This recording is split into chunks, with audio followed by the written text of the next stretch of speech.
मैं तो कहता हूं ये लोग नकली हिंदू हैं। नकली हिंदू लोग आके इसको मारे, क्योंकि असली हिंदू राम का नाम ऐसे खराब नहीं करता। तो उसका बेटा चिल्ला चिल्ला के बात कह रहा है, लेकिन यह प्रशांत कुमार कहता है ताबीज का मैटर है, इसको हिंदू मुस्लिम जो एंगल देगा उसको अंदर कर दिया जाएगा। और अंत में अपने जाल में किसको फंसाया गया? 2-4 मुसलमानों के ऊपर FIR कर दिया गया। योगी आदित्यनाथ के गवर्नमेंट ने ऑर्डर किया है कि इनके ऊपर NSA लगाया जाए, इनकी प्रॉपर्टी को जब्त की जाए। कौन देगा? योगी आदित्यनाथ कभी चंद्रशेखर रावत के ऊपर NSA लगा के अंदर कर देते हो, तो कभी जो है वो पत्रकार सिद्दीक कपन को NSA लगा के अंदर कर देते हो। एक हाथ में सरकार आ गई है तो कुछ भी कर दोगे। इस तरह का चीज ये देश बर्दाश्त नहीं करेगा।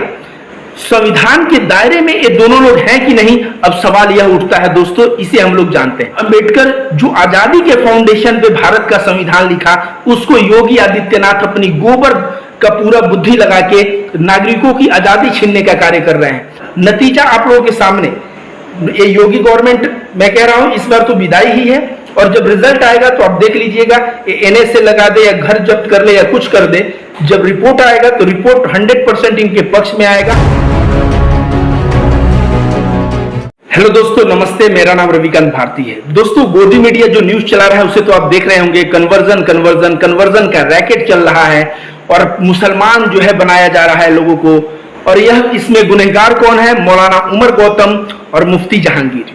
जी हाँ, आइए थोड़ा इसके ऊपर हम लोग फोकस डालते हैं। उत्तर प्रदेश में जैसे जैसे चुनाव नजदीक आ रहा है, योगी आदित्यनाथ वैसे वैसे हिंदू मुस्लिम कार्ड खेल रहे हैं। क्यों? विकास के नाम पे इन्होंने किया ही क्या है? लोगों के पॉकेट में पैसा नहीं है, लोगों को बेरोजगार रखा है, लोगों को की स्थिति बद से बदतर कर दी है। लोग वेट कर रहे हैं उस दिन का बेसब्री से, जिस दिन चुनाव का दिन आए और वे लोग वोट करके योगी आदित्यनाथ को सत्ता से उखाड़ के फेंक दें। इस बात का अंदेशा योगी आदित्यनाथ को हो चुका है, इसलिए वे हिंदुओं के वोट को पोलराइज करने के लिए हिंदू मुस्लिम कर रहे हैं। अब कौन किसके थ्रू कर रहे हैं? इनका एक वफादार कुत्ता है जो ADG है, और वो कहां का है? यूपी का।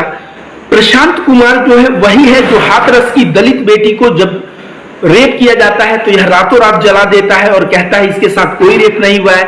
मतलब आप समझ सकते हैं यह प्रशांत कुमार योगी आदित्यनाथ का कितना वफादार है, कितने उनके कहे में रहता है।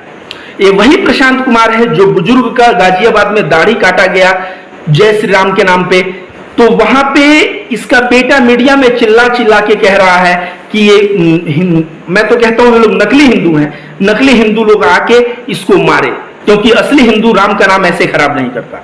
तो उसका बेटा चिल्ला चिल्ला के बात कह रहा है, लेकिन यह प्रशांत कुमार कहता है ताबीज का मैटर है, इसको हिंदू मुस्लिम जो एंगल देगा उसको अंदर कर दिया जाएगा। और अंत में अपने जाल में किसको फंसाया गया?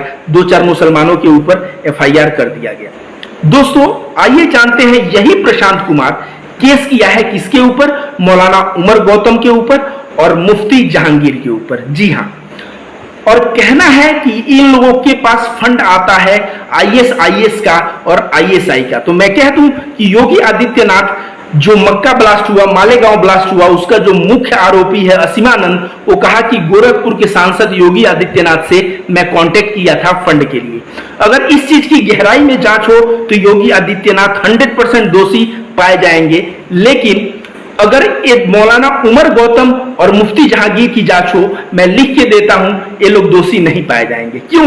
इन लोगों के पास खुद ये लोग कर्ज में हैं, ये लोग लोन क्यों, कहां से इनको फंड मिलेगा कन्वर्जन के लिए? तो दूसरा नंबर चीज, ये लोग पैसे के लालच में, इस सुंदर स्त्री से शादी करवाने के लालच में, नौकरी के लालच में फोर्स करके लोगों को हिंदू से मुसलमान बनाया है। मैं कहता हूं इसको कौन डिसाइड करेगा? जो लोग कन्वर्ट हुए हैं पहले उनसे पूछा जाए। अगर वे लोग कहें कि मैं स्वेच्छा से हुआ है तो इनको छोड़ दिया जाए। वे लोग कहें कि नहीं मुझे फोर्स किया गया है तो इनको पकड़ के रखा जाए। लेकिन उन लोगों से पूछने का कार्य नहीं किया गया। इन लोगों को पकड़ के अंदर तो किया गया। साथ साथ आपको बता दें, योगी आदित्यनाथ के गवर्नमेंट ने ऑर्डर किया है कि इनके ऊपर NSA लगाया जाए, इनकी प्रॉपर्टी को जब्त की जाए। 1 वर्ष के बाद अगर ये प्रमाणित होगा कि ये दोनों के दोनों लोग निर्दोष हैं, तो इनके जीवन का 1 साल जो आजाद रहने का था उसको कौन देगा? योगी आदित्यनाथ कभी चंद्रशेखर रावत के ऊपर NSA लगा के अंदर कर देते हो, तो कभी जो है वो पत्रकार सिद्दीक कपन को NSA लगा के अंदर कर देते हो। एक हाथ में सरकार आ गई है तो कुछ भी कर दोगे। इस तरह का चीज ये देश बर्दाश्त नहीं करेगा। संविधान के दायरे में ये दोनों लोग हैं कि नहीं, अब सवाल यह उठता है दोस्तों, इसे हम लोग जानते हैं। भारत का संविधान का आर्टिकल 21 और 25 यह कहता है कि कोई बंदा अपने धर्म का प्रचार कर सकता है, पूरे देश में कर सकता है, मतलब आजादी दी गई है धर्म के प्रचार करने की। भारत के संविधान में कहा गया है आजादी है बंदे को अपना धर्म चुनने की, कि मैं बुद्ध धर्म में जाऊंगा, कि जैन धर्म में जाऊंगा, कि हिंदू में जाऊंगा, कि इस्लाम में जाऊंगा। आजादी है चुनने की। क्या आपको पता है बाबा साहब अंबेडकर एक दिन में 5 लाख लोगों को हिंदू से बौद्ध धर्म में कन्वर्ट किया था। जब उन्होंने बौद्ध धर्म को अपनाए तो उनके पीछे 5 लाख लोग एक दिन में बौद्ध अपना लिए। तो बाबा साहब अंबेडकर ने धर्म का प्रचार करने का आजादी दिया है, धर्म को अपनाने का आजादी दिया है। ये संविधान गोबर भक्त और गोबर गणेश लोग नहीं लिखे हैं, ये आरएसएस का संविधान नहीं है कि ये कंजर्वेटिव थॉट है। हमारे संविधान का फाउंडेशन है लिबर्टी, हमारे संविधान का फाउंडेशन है आजादी। लोगों को अपना धर्म चुनने की आजादी है, लोगों को अपने धर्म की प्रचार करने की आजादी है। ऐसे आजादी पे एक तरह से कब्जा करने के लिए योगी आदित्यनाथ ने क्या किया, एंटी कन्वर्सन लॉ लाया।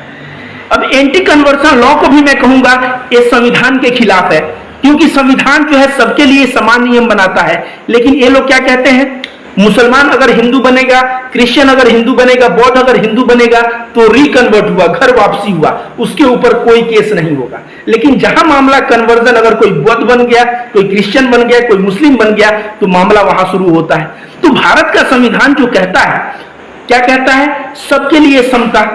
तो यहां समता कहां रह गया, यहां तुम हिंदू धर्म को कह रहे हो घर वापसी और उसके लिए छूट दे दिए, बाकी लोगों के ऊपर नियम बना दिए। इस तरह का नियम जो है, और इसमें मैंने उस दिन वीडियो बना के क्या कहा था कि अपने मान सम्मान और स्वाभिमान की रक्षा के लिए दलित जो है मुसलमान बन गए। मैंने कहा वे लोग डरपोक नहीं थे, वे लोग अपने मान सम्मान और स्वाभिमान की रक्षा के लिए बने। अब देखिए इस लॉ में है जो योगी आदित्यनाथ ने यूपी में लगाया है कि अगर कोई एससी एसटी को कन्वर्ट करता है इस्लाम में या कोई दूसरे धर्म में तो उसको 10 साल तक की सजा है, और कोई जनरल को करता है तो उसको 5 साल की सजा। अब समझिए एससी एसटी में 10 साल की सजा क्यों हो गई, क्योंकि इनको डर है। एससी एसटी को इतना सताया गया है, उनको इतना परेशान किया गया है, वे अपने मान सम्मान के लिए बहुत बार ऐसा है कि इस धर्म को लात मार के जहां उनको इज्जत मिलती है उस धर्म को अपना सकते हैं, जैसे बौद्ध धर्म को अपना सकते हैं या इस्लाम को अपना सकते हैं। तो एससी एसटी के लिए और कड़ा नियम, मतलब बात आप सभी लोग समझ रहे हैं।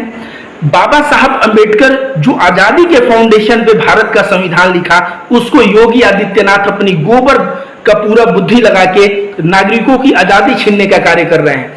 कल को ये नियम लगाएंगे कि नागरिकों को क्या खाना है क्या नहीं खाना है। यहाँ नवरात्रि में और सावन में जो लोग मांस का सेवन करते हैं, ज्यादातर लोग मेरे जैसे हिंदू लोग तो नहीं करते, लेकिन बहुत लोग मान लीजिए करते हैं, तो मैं भी कहता हूं उनको खाने का मन हो खाएं। लेकिन योगी आदित्यनाथ की सरकार रही तो बोल देंगे कि पूरे सावन मुर्गा जो है कोई हिंदू खाता अगर पकड़ा गया तो उसके ऊपर सजा हो जाएगी।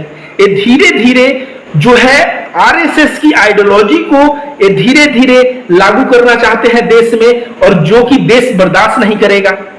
तो मैं यही कह दूं कि बाबा साहब का संविधान बहुत ही अच्छा संविधान है, बहुत ही लिबरल संविधान है, सब धर्म को एक समान समझता है, सभी व्यक्ति को एक समान समझता है। ऐसे संविधान के खिलाफ जाके ऐसे बेतुका लॉ लाना जिस लॉ का कोई मतलब नहीं बनता है, इसे योगी आदित्यनाथ कर सकते हैं। और जो गोदी मीडिया जो है ये मौलाना उमर को बदनाम करने का और ये मुफ्ती जहांगीर लाख बदनाम करे, लेकिन कहा जाता है ना सत्य का विजय होता है। जो ये लोग कह रहे हैं फंड आईएसआईएस से आ रहा है या आईएसआई दे रहा है, इसकी जांच हो। मैं कह रहा हूं जो लोग कन्वर्ट हुए हैं उनसे राय ली जाए, उनसे पूछा जाए, और जब सामने हकीकत आएगा तो अंत में ये लोग निर्दोष पाए जाएंगे। अब मैं इतना गट फीलिंग के साथ क्यों कह रहा हूं, क्योंकि मैं ऐसे ही ये वीडियो नहीं बना रहा हूं। इस वीडियो बनाने के पहले प्रॉपर रिसर्च किया हूं। मैं इस बंदे के कैरेक्टर को जाना, जो एकदम खास आदमी है उमर गौतम का। वह कहता है मीडिया में आके कि इनका 2 ही वसूल था, एक अपना आचरण अच्छा रखो, दूसरा दूसरों के लिए हमेशा हेल्पफुल रहो। अगर अपना आचरण अच्छा रखोगे, दूसरों के लिए हेल्पफुल रहोगे, तो दूसरे लोग अगर प्रभावित होके तुम्हारे पास आ जाए, तो बात यह है किसी को फोर्सफुली कन्वर्ट नहीं करना है। इस चीज पे ये बंदा इस मार्ग पे चल रहा था और इस बंदे को गिरफ्तार किया गया। अब इस बंदे को गिरफ्तार किया गया तो मैं कह रहा हूं ना, नतीजा आप लोगों के सामने, ये योगी गवर्नमेंट मैं कह रहा हूं इस बार तो विदाई ही है। और जब रिजल्ट आएगा तो आप देख लीजिएगा, एनएसए लगा दे या घर जब्त कर ले या कुछ कर दे, जब रिपोर्ट आएगा तो रिपोर्ट 100% इनके पक्ष में आएगा, क्योंकि इन लोगों का चरित्र जो है निहायत ही शरीफ रहा है, ये लोग हेल्पफुल रहे हैं और ये लोग का आचरण भी बहुत विनम्र रहा है, अच्छा रहा है। कभी जो आदमी किसी से ऊंचा आवाज में बात नहीं कर सकता, वह किसी को क्या कन्वर्ट करेगा। और ये बताइए, कन्वर्जन क्या बंदूक यहाँ पे कोई रख दे तो मैं कन्वर्ट हो जाऊंगा, 2-4 दिन बाद कन्वर्ट होने के बाद 5वें दिन थाने में पहुंच जाऊंगा कि भाई मुझे जबरदस्ती कन्वर्ट किया गया है। और तब बीजेपी गवर्नमेंट है, ये समझिए, तब बीजेपी गवर्नमेंट है और बीजेपी गवर्नमेंट क्या शुरू करेगी, ऐसे बंदे को तो फांसी चढ़ा देगी। तो यह बंदा ऐसा कार्य क्यों करेगा? यह बंदा कदापि ऐसा कार्य नहीं करता। कन्वर्जन किया नहीं जाता, कन्वर्जन होता है जब आदमी खुद के कंसेंट से कहे कि हाँ मैं कबूल करता हूं बौद्ध धर्म को, मैं कबूल करता हूं इस्लाम धर्म को, मैं कबूल करता हूं क्रिश्चियनिटी को। वो अपने कंसेंट के साथ वो कर सकता है। बंदूक भी रख दोगे तो उस वक्त के लिए क्षणिक तो कह देगा मैं कबूल करता हूं, लेकिन 4 दिन बाद वो तुम्हारा पूरा पर्दाफाश करके रख देगा। अभी तक जो ये मौलाना उमर गौतम है, जितने लोगों को कन्वर्ट किए, उनमें से कोई आरोप नहीं लगाया, उनमें से कोई आके इनके ऊपर केस दर्ज नहीं किया। इस केस दर्ज कौन किया?